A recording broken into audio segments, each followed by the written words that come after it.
தமிழகத்தை பொறுத்தவரை 2026 மே மாதம் நடக்க போகிற தேர்தலில் ஒரு அதிசயம் நடக்க போகுதுன்னு எல்லோரும் நினைக்கிறாங்க. அது என்னென்னா, எப்படி டெல்லியில் கெஜ்ரிவால்ங்கிறவர் அவரோட அறிமுகத்திலேயே முதல் தேர்தலிலேயே வெற்றி அடைஞ்சு முதலமைச்சரானாங்க. அதுபோல் ஆந்திராவில் ஒய்எஸ்ஆர் ராஜசேகர ரெட்டி இறந்து போன ஐமகிரியை சடங்குகள் செய்வதற்காக வந்த ஜெகன்மோகன் ரெட்டி அவர்களும் அது ஒரு 6 மாதத்தில் அந்த தேர்தலை சந்தித்து அந்த மாநிலத்தோட முதலமைச்சரானாங்க. இதெல்லாம் ஒரே ஒரு அடிப்படை காரணம் எதை குறிக்குதுன்னா, ஜனங்கள் மாற்றத்தை விரும்பிட்டாங்க அப்படிங்கிறத குறிக்குது. அதே போல் மாற்றத்தை விரும்புகிற மக்கள் தமிழகத்துலேயும் இது மாதிரி ஒரு அதிசயத்தை நிகழ்த்தி காட்டுறாங்க அப்படிங்கிறது வரப்போகிற தேர்தலில் ஒரு நல்ல முடிவாக தெரிய போகுது. அந்த வகையில் மாற்றத்தை விரும்புகிறதுக்கு ஒரு சொல்யூஷன் வேணும் இல்லையா, ஒரு சோர்ஸ் வேணும் இல்லையா.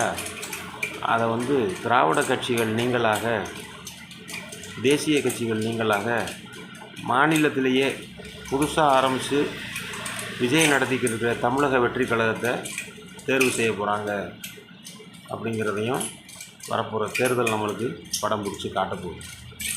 அந்த வகையில் டெல்லியில் கெஜ்ரிவால் ஆட்சியை பிடிச்சது மாதிரி, ஆந்திராவில் ஜெகன்மோகன் ரெட்டி ஆட்சியை பிடிச்சது மாதிரி, தமிழ்நாட்டில் விஜய் அவர்களும் ஆட்சியை பிடிப்பார்கள் என்ற ஒரு நம்பிக்கை ஜனங்கள்கிட்ட வந்திருக்கு. மாற்று கட்சியினர் கூட இந்த தேர்தலில் விஜய்க்கு வாக்களிக்க போகிற சூழலை யதார்த்தமாகவே உருவாக போகுது.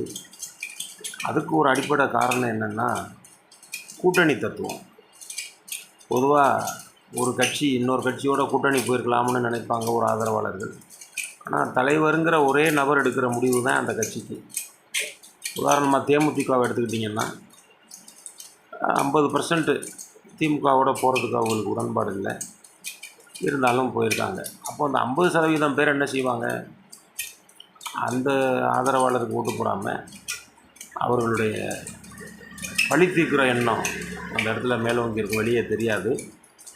நிச்சயமாக பேசாமல் விஜய்க்கு போட்டு போயிடுவோம்னு நினைப்பாங்க. அதுக்கான சூழல் இருக்குது.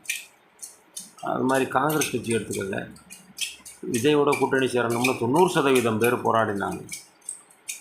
சிதம்பரம்ன்ற தனிநபர் சோனியா காந்தியோட இருக்கிற செல்வாக்கில் இந்த கூட்டணியை திமுகவோட உறுதிப்படுத்திட்டாங்க. அப்போ 90% பேர் விருப்பப்பட்டது என்ன ஆகும்? இந்த ஒரு நபருக்காக 90% பேர் திமுகவுக்கு வாக்களிக்க மாட்டாங்க. நிச்சயமாக விஜய்க்கு தான் ஓட்டு போடுவாங்க.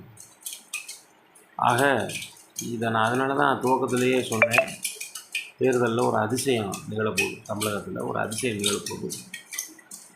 அந்த அதிசயத்தின் கீழே தான் தமிழக வெற்றி கழகம் 234 தொகுதிகளிலையும் போட்டியிட்டு கணிசமான இடங்களை கைப்பற்றி தனிப்பெரும்பான்மையோடு ஆட்சி அமைப்பாங்க. இது காலத்தின் கட்டாயம், மாற்றத்தை விரும்பும் மக்களின் எழுச்சி.